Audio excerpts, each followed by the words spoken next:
안녕하세요. 방구석 성경 만담 사무엘 상하를 통해 하나님께 쓰임받는 삶을 엿보다 10번째 시간입니다. 와, 벌써 10번째 시간까지 되었습니다. 오늘은 이 쓰임받는 삶에서 우리가 꼭 필요한 것 한 가지 또 살펴보려고 하는데요. 그게 뭐냐면 관계의 문제를 견디는 거예요. 사람과의 관계, 그 사람과의 그 사이에서 일어나는 여러 가지 아픔들이 많잖아요. 근데 우리는 이제 그런 생각을 해요. 지금은 이 사람과의 문제가 있는데 이 문제를 해결하고 나면 또 이 사람과 관계가 좋아지면 또 좀 다른 문제가 좀 해결되겠거니. 맞죠? 맞는데요. 사람과의 관계의 문제는 끊이지 않는다. 이것이 더 맞는 이야기죠. 그러니까 관계의 문제는 없어지는 게 아니라 잘 견디는 겁니다. 그러니까 지금 이스라엘 백성도 압살롬이 반란을 일으켰잖아요. 다윗이 승리했습니다. 다윗이 이겼어요. 그럼 다 끝난 것 같죠. 그런데 그 함께하는 사람들 사이에서 또 다툼이 생겨요. 관계적인 문제가 생긴다고요. 그러니까 외부의 적, 그러니까 뭐 압살롬도 외부의 적이라고 말하면 그렇지만 다윗의 입장에서는 뭐 다윗을 공격한 사람이니까 물론 비록 아들이지만 뭐 외부의 적이라고 뭐 볼 수 있겠죠. 공격을 했으니까 그 외부의 적을 이겨내는 것도 중요하지만 자기 편 안에서 내부적인 다툼도 끊이지 않더라는 거예요. 실제로요, 외부적으로 찾아오는 어려움 견디는 것 물론 쉽진 않아요. 그러나 그거보다 더 어려운 게 뭐냐면 이 내부적으로 일어나는 갈등, 그 문제가 참 견디기 힘들어요. 제가 이제 최근에 난중일기를 보고 요즘 이순신 장군에 대한 이야기를 좀 자주 하는 편인데요.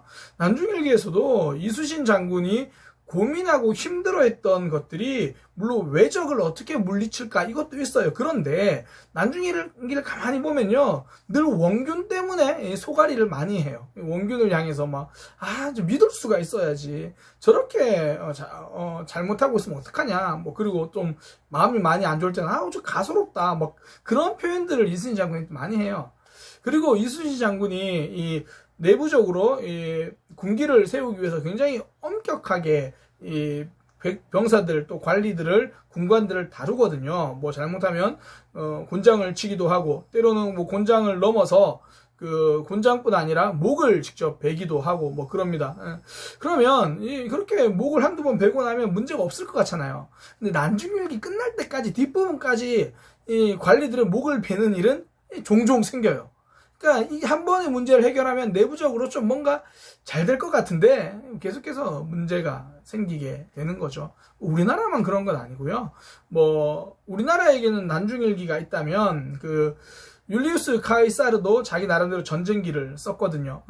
그 갈리아 전쟁기라고 하는 그 전쟁기 보면 본인이 이 로마의 장군으로서 유럽을 점령하는 과정이에요. 유럽을 잘 점령해요. 문제는 로마 안에서 생겨요. 로마 안에서 이 카이사르를 시기하고 질투하고 뭐 그런 문제가 생기는 거죠. 그러니까 외부의 적을 잘 물리치고 이겨내는 것 뭐 당연히 필요하죠. 중요합니다. 견뎌야죠.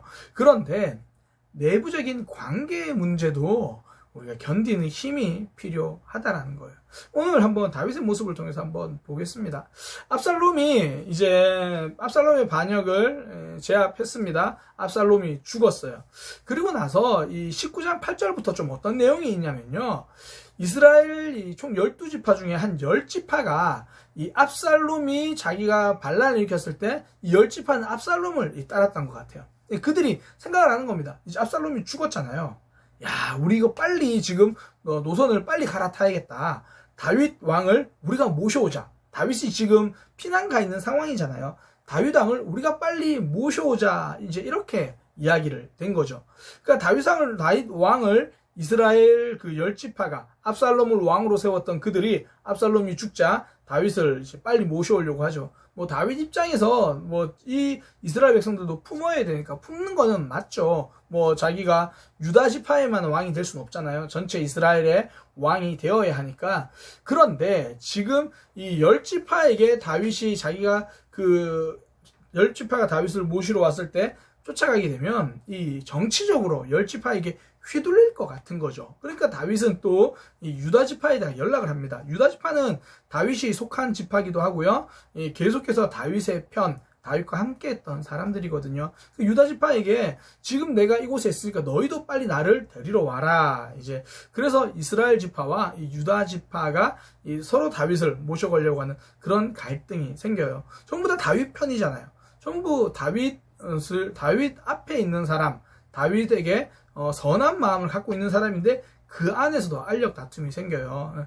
다윗이 생각하기에 이제 그냥 뭐 유다 지파를 통해서 다시 예루살렘에 돌아가서 뭔가 좀 기틀을 세우고 다시 나라를 좀 서로 간의 마음을 화합하려고 하는데 이 나중에 유다 지파와 이 이스라엘 지파가 이 다윗을 서로 데려가려고 또 자기들끼리 좀 전쟁까지는 아니지만 말다툼이 일어납니다. 왜 너희가 왕을 모셔가려고 하냐? 그러니까 이스라엘 지파에서는 유다 지파한테 너무 같은 지파라고 너무 그러는 거 아니야? 그러니까 또 유다 지파가 뭐 우리가 뭐 그렇다고 해서 왕에게 특별히 더 많은 것을 받는 것도 아니지 않느냐. 그냥 우리가 왕을 더 모시려고 하는 것뿐이다. 잘 모시려고 하는 것뿐이다. 이제 그런 식으로 갈등이 생기죠. 다윗은 뭐 정치적인 이유로 유다 지파를 불렀는데 그 안에서 또 갈등이 생기는 거예요. 나름 좋은 의도였습니다. 좋은 의도였는데 문제가 생기고 갈등이 생기는 거죠. 우리가 신앙생활 해보면요, 뭐 구역 안에서도 그렇고 소그룹 안에서도 이 뭔가 좋은 의도로 뭐 잘해보자 그렇게 시작을 하는데 그 안에서 갈등이 생기고 문제가 생기고 아픔이 생길 때가 많죠. 하나님 좋은 의도인데 이런 일 좀 없었으면 좋겠는데 그런 일이 없을 수가 없는 거예요. 관계의 문제는 계속해서 생기는 겁니다. 필요한 게 뭐냐면 관계의 문제를 견디는 거예요. 관계의 문제를 견디는 힘, 그것이 우리에게 필요한 거죠. 그러니까 다윗의 삶 속에서도 그런 문제가 있어요. 또 하나 다윗의 삶에서 지금 어떤 문제가 생기냐면 이 압살롬을 따랐던 사람들 중에서 이 압살롬 편에 섰던 사령관이 있어요. 그 사령관이 아마사라는 이제 사령관인데 다윗이 생각하기에 이제 그런 거죠. 압살롬은 죽었지만 압살롬을 따랐던 사람들을 다 포용해야 되잖아요. 그러니까 다윗이 어떤 결정을 하냐면 압살롬 편에 서 있던 아마사를 다윗 진영의 총사령관으로 세웁니다. 그러니까 적이었죠. 적이었는데 자기가 품는 겁니다. 이건 뭐 사실 다윗뿐 아니라 이 고대에 많은 뛰어난 왕들이 많이 했던 전략이에요. 예를 들어 상대편 장수지만 굉장히 능력 있는 장수거나 상대편 군사 중에서 뭐 책략가 중에서 굉장히 능력 있는 사람은 비록 적이었지만 다시 데리고 와서 품거든요. 다윗도 뭐 그런 일환이었겠죠. 무엇보다 이제 좀 압살롬의 반역으로 분열됐던 그런 민심들, 마음들을 하나로 묶기 위해서 압살롬 편에 서 있던 군대 장관, 총사령관이면 영향력이 있잖아요. 그러니까 다윗이 그 사람을 자기 진영의, 그러니까 이스라엘 전체 총사령관으로 세웁니다. 여기서 문제가 생기죠. 다윗 진영의 총사령관이 누군가요? 혹시 아세요? 요압입니다. 요압. 근데 이 요압이 이 다윗에게 충성은 하는데 뭔가 다윗에게 좀 불편한 사람이에요. 그 압살롬을 누가 죽였는지 아세요? 그 압살롬이 나무에 걸려있는 것을 보고 그 죽이는 사람이 요압이에요. 요압이 죽입니다. 또 다윗이 압살롬 때문에 굉장히 막 슬퍼하고 있을 때 찾아와서 그렇게 압살롬 때문에 슬퍼하지 말고 우리 병사들을 좀 위로해 주세요. 우리 병사들을 격려해 주세요. 찾아와서 말했던 사람도 요압입니다. 그러니까 다윗 진영에서 요압이 가지는 영향력이 굉장히 커요. 그러니까 보통 뭐 신학자들이 그렇게도 생각하죠.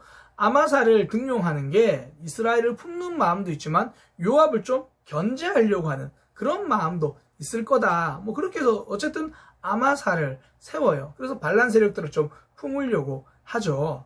이제 그런 상황이 된 겁니다. 이스라엘과 이스라엘 열지파와 유다 지파가 좀 갈등이 생겼고, 뭐 그거는 이제 그냥 다윗이 그냥 서로 뭐 좋은 의도로 했는데 문제가 생겼죠. 나중에 그냥 유다 지파를 통해서 예루살렘으로 돌아갑니다. 어쨌든 문제는 좀 일단락된 것 같아요. 그리고 이 과정에서 다윗이 총사령관으로 이 아마사를 세웁니다. 그렇게 세우는데요. 20장으로 딱 넘어가면 세바라고 하는 사람이 또 반역을 일으켜요. 이 세바가 누구냐면 베냐민 사람이에요. 베냐민 지파. 베냐민 지파가 어떤 지파냐면 사울 왕이 베냐민 지파였어요. 그러니까 지금 사울 왕을 따르던 또 그 지파에서 또 반란이 난 거예요. 그러면 베냐민 지파만 그 반란에 동조하고 뭐 세바에 따르는 몇몇 사람들만 반란에 동조한 게 아니라 앞서 지금 유다 지파와 이스라엘 지파가 마음이 좀 힘들었잖아요. 이 이스라엘 지파가 또 전부 다 또 이 세바를 또 따르기 시작합니다. 그러니까 다윗 입장에서는 계속해서 이런 문제가 생기는 거죠. 그러니까 마음이 힘들겠죠. 어쨌든 그렇게 또 많은 사람들이 또 세바를 따르기 시작합니다. 넘어간 거예요. 그러니까 다윗이 어쨌든 또 대응을 해야 되잖아요. 그러니까 이번에 세웠던 총사령관 아마사한테 말합니다. 너는 그럼 우리 유다 지파에 가서 빨리 병사들을 모아와라. 그렇게 이제 합니다. 아마사가 유다 지파에 가서 병사를 모으려고 하는데 좀 어려웠나 봐요. 그래서 다윗이 정한 시간까지 못 오고 좀 지체합니다. 그리고 나중에 혼자서 터덜터덜 이제 오는 것 같아요. 다윗은 더 이상 기다리지 못하니까 또 있는 병사들을 이제 구성해가지고 또 세바를 공격하러 갑니다.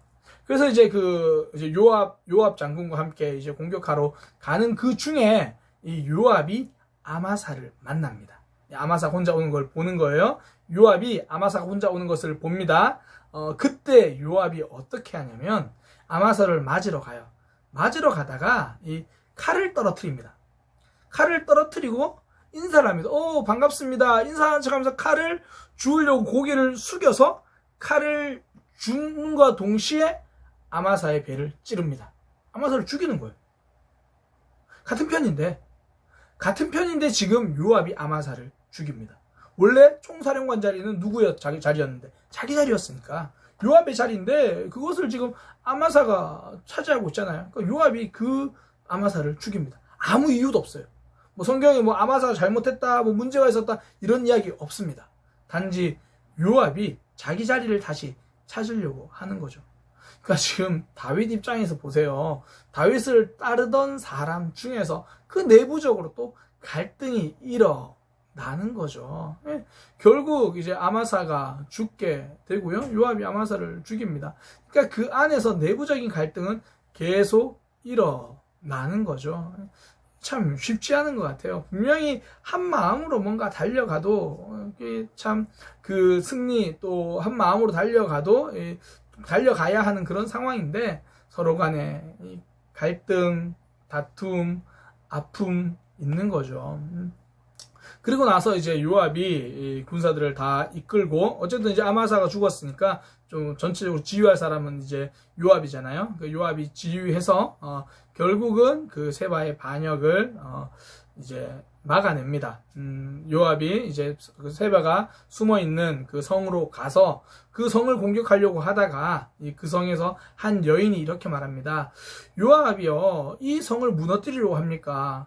이 성을 다 무너뜨리지 말고 결국은 세바 한 사람만 우리가 세바를 내어줄 테니까 이 성을 공격하지 마세요. 그러니까 요압이 좋습니다. 그렇게 해서 이제 세바는 그 성에서 죽습니다. 성에서 죽고 이제 그 반란이 일단락이 돼요. 오늘은 이제 여기까지 볼 건데요. 그 중에 하나 요압의 모습을 조금 더 주목해서 살펴보려고 합니다. 요압이 지금까지 우리가 사무엘상부터 사무엘하까지 쭉 오면서요. 요압이 죽인 사람이 좀 많아요. 요압이 죽인 사람 혹시 기억나는 사람 있으세요? 뭐 오늘 아마사 죽였죠. 아무 이유 없이 죽였어요. 그러니까 굳이 말하면 자기가 그 군사를 다 이끌려고 총사령관 자기 자리 때문에 아마사를 죽입니다. 또 누가 죽을까요? 압살롬을 죽이죠. 다윗이 분명히 압살롬을 선대해 주세요, 좀 그렇게 해주세요 그랬는데 압살롬을 죽입니다. 또 누굴 죽였을까요? 그가 이 아브넬을 죽입니다. 아브넬이 혹시 누군지 기억이 나세요? 이 사울 왕이 죽고 이 사울 왕의 아들이던 이스보셋이 여전히 왕위를 이어갑니다. 그러니까 다윗도 왕이 되고 이스보셋도 왕이 되는데 이 이스보셋을 이끌던 그 나라의 군대 장관이 아브넬이에요. 이 아브넬이 이스보셋과 관계가 틀어져 가지고 이스보셋을 배신하고 다윗 편에 붙으려고 해요. 이때 요압이 이 아브넬을 죽입니다. 물론 이제 표면적인 이유는 자기 동생의 원수를 갚는 거예요. 전쟁 중에 이 아브넬이 자기 동생을 죽였거든요. 또 이제 표면적으로는 이유가 그렇지만 이번에 아마사를 죽인 걸 봐서도 이 아브넬이 전체적으로 이제 그 군의 병권을 가지고 있는 사람이니까 또 이런 정치적인 또 계산들이 있었겠죠. 그래서 요압이 어쨌든 아브넬을 죽여요. 벌써 세 사람입니다. 아마사를 죽였죠. 압살롬을 죽였습니다. 아브넬을 죽였습니다. 또 이 사람이 누굴 죽이냐면 다윗이 밧세바를 취하잖아요. 우리아의 아내 밧세바를 취할 때 다윗이 이 우리아를 처음에 이제 그 밧세바가 임신한 걸 알고 우리아를 불러다가 이 집에서 밧세바와 함께 잠자리를 하라고 하니까 우리아가 그러지 않잖아요. 그러니까 다윗이 자기의 범죄가 들키는 것이 싫으니까 우리아를 죽이려고 해요. 어떻게 죽이죠?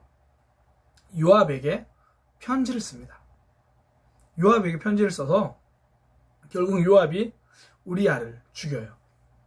그러니까 지금 요압이 하는 일이 뭐냐면 계속해서 사람을 죽여요. 뭐 때로는 다윗 왕에게 충성하기 위해서 그럴 수도 있죠. 그런데 계속 그의 삶은 죽이는 삶이에요. 하나님께 쓰임받는 사람의 종류가요, 여러 종류가 있습니다. 사랑의 사람으로 쓰임받는 경우도 있고요. 늘 다른 사람을 힘들게 하는 일로 쓰임받는 사람이 있습니다. 예를 들어 이스라엘 백성들이 범죄했잖아요. 그때 하나님께서 이스라엘 심판하기 위해서 쓰신 도구가 아수르예요. 아수르도 하나님이 쓰신 겁니다. 어떤 도구로요? 다른 사람을 정죄하고 이스라엘 백성들을 심판하는 도구로요. 그 이스라엘 백성들을 사로잡고 전쟁에서 죽이는 용도로 쓰는 거예요. 아수르는 그렇게 쓰임 받는 거죠. 반면에 이스라엘의 선지자들은 늘 하나님의 말씀을 알려주고 하나님 뜻을 알려주는 그런 일로 쓰임 받죠. 또 예를 들어 그런 거예요. 그 가룟 유다 같은 경우에 예수님을 팔잖아요. 사실 뭐 예수님이 십자가를 지셔야 되니까 누군가는 예수님을 파는 역할을 해야겠죠. 누가 하나요? 늘 돈을 가지고 그 돈 문제를 가지고 그 돈꾀에서 돈을 훔치던 그 유다가 예수님을 돈 받고 파는 거예요. 늘 자신의 삶이 그런 삶을 살아오니까 결국은 그런 모습으로 쓰임 받는 거예요. 제가 이제 이런 이야기를 사실 제가 첫 사역지에서 그 담임 목사님, 이제 지금 원로 목사님 되시는데 그분이 그런 얘기를 성경 모시에 해주시더라고요. 제가 그 말씀을 듣는데 와, 정말 이 깨달음이 그렇구나. 저도 사실 그 전까지는요, 어떤 경우에 이렇게 뭐 공동체나 사람들에게 자꾸 알려주는 사람이었어요. 그건 틀렸어, 그건 이래. 그러니까 누군가는 알려줘야죠. 필요합니다. 그런데 제가 계속 그렇게 그 역할을 하니까 결국 저는 정죄하는 역할을 하는 사람이더라고요. 그때 제가 그 목사님 이야기를 듣고, 그래, 정죄하는 역할 말고 사랑하는 역할을 하자. 누군가는 또 사랑하고 품어 주어야 되잖아요. 그러면 내가 둘 중에 하나를 선택할 수 있으면 정죄하는 역할 말고 사랑하는 역할을 하자. 그러니까 늘 자기가 어떻게 살아가느냐에 따라서 그 사람의 삶이 결정되더라고요. 요압은 계속 죽이는 역할을 합니다. 물론 그것이 뭐 충성이었겠죠. 다윗에게 충성인데 그 충성의 모습을 계속 죽이는 모습으로 충성할 필요는 없잖아요. 또 다른 모습으로, 좋은 모습으로 감당할 수 있죠. 저는 우리가 어떤 일에 쓰임받는가도 굉장히 중요하다고 생각합니다. 오늘 전체적으로는 이 쓰임받는 삶에서 관계의 문제는 계속 있을 수 있다. 계속 있다. 그래서 우리에게 필요한 거는 때로는 우리가 그걸 잘 극복하고 이겨내는 것도 필요하지만 이 관계의 문제를 견디는 힘도 필요하다. 이걸 크게 좀 살펴보았고요. 또 하나는 우리가 쓰임받는 삶을 살 때 어느 부분에서 쓰임받을 건가. 이 사랑의 사람, 품어주고 용서하고 안아주는 용도로 우리가 그런 안아주는 역할로 쓰임받을 것인가, 아니면 정죄하고 때로는 심판하고 다른 사람을 죽이는 일, 영혼을 아프게 하는 일, 거기에 쓰임받을 건가. 우리는 함께 사랑의 교회, 사랑하는 일, 품어주는 일에 쓰임받는 그런 믿음의 삶이 되시기를 소망합니다. 오늘 사무엘하 20장까지 살펴보았습니다. 쓰임받는 삶에서 관계의 문제는 끊이지 않는다. 그걸 견디는 힘이 필요하다. 그렇게 잘 견디는, 이겨내는 믿음의 삶이 되시기를 소망합니다. 감사합니다.